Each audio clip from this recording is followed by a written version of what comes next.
খুব সম্ভবত সবচেয়ে বেশি বড় ভুল ছিল এইচএসসি 25 ব্যাচের এই 25 সালে পরীক্ষাটা দেওয়া। ঠিক আছে, যে যা শুরু করছে মানে বিশ্ববিদ্যালয় এরকম আচরণ মানে স্টার্ট করবে আমি কখনো কখনো ভাবিই নাই। ঠিক আছে, খুব সম্ভবত জগন্নাথ বিশ্ববিদ্যালয় কি করছে, তারা পরীক্ষার ডেট দিছে মেডিকেল পরীক্ষার পরের দিন। ঠিক আছে, মেডিকেল পরীক্ষার পরের দিন হচ্ছে জগন্নাথ বিশ্ববিদ্যালয় পরীক্ষা।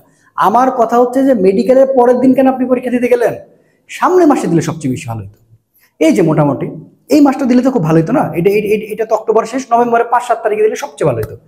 আরে ভাই আমার কথা হচ্ছে নির্বাচন, ঠিক আছে বুঝলাম নির্বাচন হচ্ছে ফেব্রুয়ারিতে, পরীক্ষার অনেক ঝামেলা আছে, আমরা যেটা বুঝি না সেটা নিয়ে কথা বলতেছি, নো প্রবলেম। হ্যাঁ, যে আমরা এটা বুঝবো না, আসলে প্রশাসনিক অনেক প্রবলেম আছে যার কারণে আপনারা হয়তোবা পরীক্ষাটা নিয়েছে। আর ভাই ক্লাস তো শুরু করে আপনারা সে পরের বছরের বাবা, ক্লাস তো শুরু করবেন সেই পরের বছরের দিকে। তাহলে আপনাদের যদি আসলে স্টুডেন্টের থেকে ফর্মের টাকাটার দরকার হয় তো আপনারা কি করবেন? আপনারা ফর্ম ছেড়ে দিচ্ছেন, আপনার পরীক্ষার ডেটটা পরে দিবেন, আপনারা টাকা নিয়ে নিলেন, ভর্তির ফর্ম আপনারা তুলে ফেললেন, স্টুডেন্ট তো তুলবেই। কিন্তু এইভাবে মানসিক অত্যাচার করে একটা স্টুডেন্টকে শেষ করে দেওয়ার অধিকার আপনাদের আছে? আমাকে বলেন। মানে এই ব্যাচটার সাথে যা ইচ্ছা তাই হচ্ছে। ঠিক আছে, মেডিকেল পরীক্ষাতে পরের দিন জগন্নাথ বিশ্ববিদ্যালয় পরীক্ষা দিতে। ঠিক আছে, আবার জাতীয় বিশ্ববিদ্যালয় পরীক্ষা হচ্ছে ডিসেম্বরে। ঠিক আছে, মানে ডিসেম্বরে এমন একটা অবস্থা, একটা বাচ্চা হাফ ছেড়ে বাঁচার মানে কোনো ইয়ে পাবে না, কোনো সুযোগ পাবে না। তো এরা তো এমনি করলে যে এমনিতেই তো অবস্থা খারাপ হয়ে যাবে।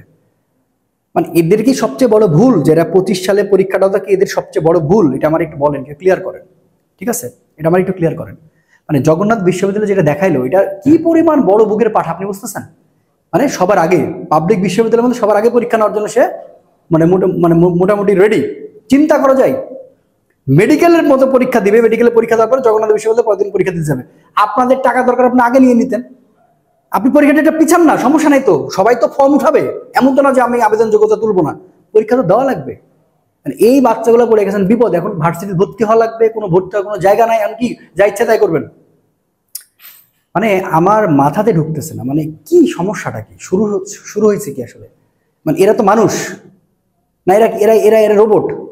এরা এরা আসলে কারা? মানে এরা এরা কারা? এরা কি, এরা কি ভাত খায় না? এরা কি মানে রাতে ঘুমায় না? মানে কি সমস্যা কি এদের সাথে? পাবলিক বিশ্ববিদ্যালয়গুলো যেরকম আচরণ শুরু করছে এবং যে খেল দেখানো শুরু করছে, মানে নীতি নৈতিকতার কোনো জায়গা যে আছে বা যে জায়গাটা নিয়ে যে আসলে মানুষকে বলবো যে তোমরা বিশ্ববিদ্যালয়ে যাও, ভালো ভালো মানুষ বলতে ইচ্ছা করতেছে না।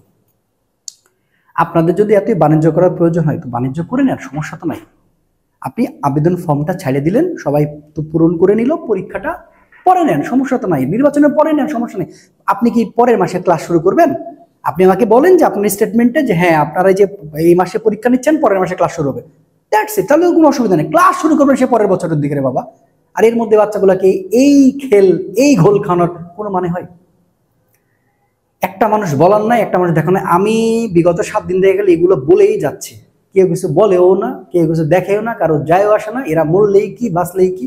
ভাই আমার দিন শেষে খারাপ লাগে। ঠিক আছে, আমার দিন শেষে খারাপ লাগে।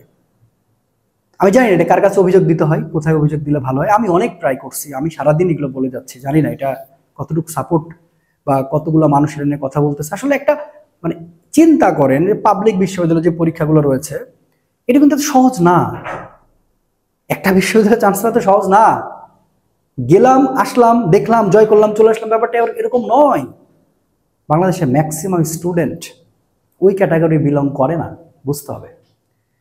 তো অনুরোধ করতেছি যদি এখনো সুযোগ থাকে এগুলো বাদ দেন, দিয়ে একটা ঠিকঠাক একটা ডিসিশন দেন। এইভাবে আসলে চলে না। আর এইচএসসি 25 ব্যাচের স্টুডেন্ট তোদেরকে বলবো বাবা, তোরা যে কেন এই বছর পরীক্ষা দিচ্ছ, সবচেয়ে বড় ভুল বাংলাদেশে জন্মগ্রহণ করা, আর সবচেয়ে বড় ভুল 23 সালে এইচএসসি দেওয়া, আর সবচেয়ে আরো বেশি বড় ভুল 25 সালে এইচএসসি দিচ্ছিস। তাই আমার আর কিছু বলার নাই। মানে আমি এই নিউজটা দেখার পর আমার না চরম বিরক্ত লাগতেছে। কি একটা অবস্থা, যাই যাই যেইভাবে যেরকম ভাবে শুরু করছে ওইভাবে শেষ করতেছে। দেখ এই ভিডিওটা আমার একটা প্রতিবাদী ভিডিও ছিল, আমি আমার জায়গা থেকে বলছি। আপনাদের ভালো লাগলে আপনারা কথা বলবেন, ভালো না লাগলে স্কিপ করবেন, কিন্তু এইটা আমার কাছে প্রচন্ড পরিমাণে বিরক্ত লাগছে। এইচএসসি 25 ব্যাচে বাচ্চাদের একটাই বলবো, তোরা ভয় পাস না, তোরা সাহস রাখ, যতটুকু প্রিপারেশন হয়েছে এটা নিয়ে দেখাই দিতে হবে ইনশাল্লাহ। আমি দোয়া করি তোদের জন্য, মন থেকে দোয়া করি। এখন এইটা যদি খালি অন্য কোনো দেশের পণ্য হইতো না, কালকে যায় পুরোপুরি একবারে রাস্তাতে সব স্টুডেন্টকে নিয়ে যে আন্দোলনটা শুরু করতাম। এটা তো ইন্ডিয়ান পণ্য না, বা এটা তো ইসরায়েল পণ্য না যে এখন যে আমি যে হচ্ছে ইয়ে করবো, আন্দোলন করবো। এটা ভার্সিটি, এখন এটা তো আমি ডাকলে তার হবে না, আমি ডাকলে তার ইয়ে হবে না। ঠিক আছে না? আরে এটা অমানবিক ভাই, এটা অমানবিক। তো যাক, বিষয়টা হচ্ছে কিছু বলার নাই এখন, নিজের মনের ক্ষোভ বলে গেলাম, ঠিক আছে। কারো চোখে পড়লে ভালো, কারো চোখে না পড়লে কিছু বলার নাই, কারণ এটা আসলে মানে অমানবিক, অমানসিক। এবং এটা কি কেমন ধরনের আসলে এগুলো চিন্তা ভাবনা প্রত্যেকটা ভার্সিটি আমি বুঝতেছি না। আমার কথা হচ্ছে যে নির্বাচনের পরে যদি পরীক্ষা নয় সমস্যা কি, আমি আমি আমার আবেদন যোগ্যতা ছাড়িয়ে দিছি, আমরা তুলে রাখছি, কাহিনী শেষ। ভার্সিটি তো বয়কট করার ক্ষমতা নাই, ঠিক আছে, বলতে পারছি না। তো বাবারা তোরা ভালো থাক, ভালো করে পড়াশোনা কর, এইটাই বলার, আর কিছু বলার নেই। ইনশাল্লাহ আল্লাহ তোদের সাথে আছে, আমরা যতটুকু পারি চেষ্টা করবো ইনশাল্লাহ। আসসালামু আলাইকুম রহমতুল্লাহ।